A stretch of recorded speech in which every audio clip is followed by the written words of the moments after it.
పనిచేస్తారు కాబట్టి మీకు అవగాహన ఉంటుంది. అయితే మనకు ఫైర్ కన్నా పొగ ఎక్కువ వస్తుంది, స్మోక్ ఎక్కువ వస్తుంది. స్మోక్ వల్ల మన పేషెంట్లు బయటకు కూడా మనం ఉంటాం కదా అక్కడ పేషెంట్ అంటే ఇది హాస్పిటల్ కానీ ఎక్కడైనా మనం స్మోక్ ఏదైనా అంటుకున్నదంటే స్మోక్ నిండేస్తుంది రూమ్లో. ఫస్ట్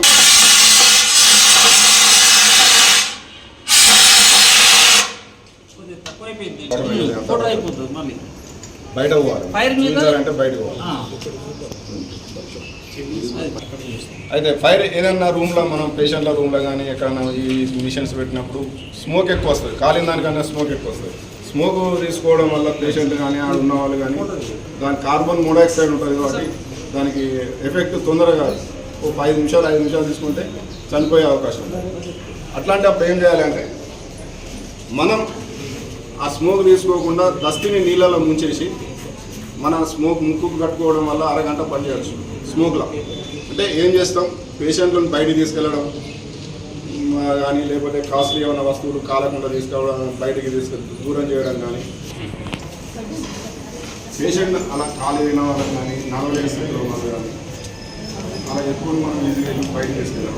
ఒక్కడే తీసుకెళ్ళడం అంటే కష్టం. అంటే ఒక్కరిని కూడా తీసుకోవచ్చు. ఏదైనా మనిషి గట్టిగా ఉంటే ఒక పేషెంట్ ఈజీగా చేసుకోవచ్చు. అపాయింట్మెంట్ పేషెంట్ సేఫ్టీగా బయటికి తీసుకెళ్ళడానికి ఇలాంటి మెథడ్స్. ఇక స్ట్రెచర్స్ ఉంటే స్ట్రెచర్ మీద తీసుకెళ్ళడం, లేకుంటే అట్లే బెడ్ తోటి కూడా తీసుకెళ్ళే అవకాశం. తర్వాత పని చేసుకోవాలి. దాదాపు రేపు డాక్టర్ అంటే అది బ్రేకర్ కట్ అయిపోతుంది, అన్ని తీసిపడేయాలి. తీసేసిన తర్వాత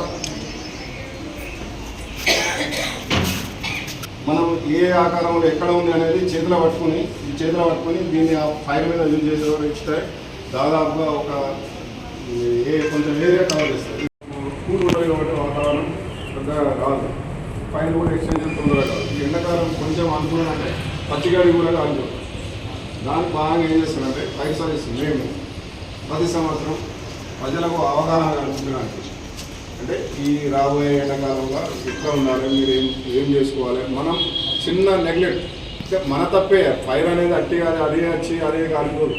మన తప్పిదాల వల్ల, మన నెగ్లెక్ట్ వల్ల ఫైర్ అనేది జరుగుతుంది. ఏదో అనాఫీషియల్గా ఏదో దానికి కాదు.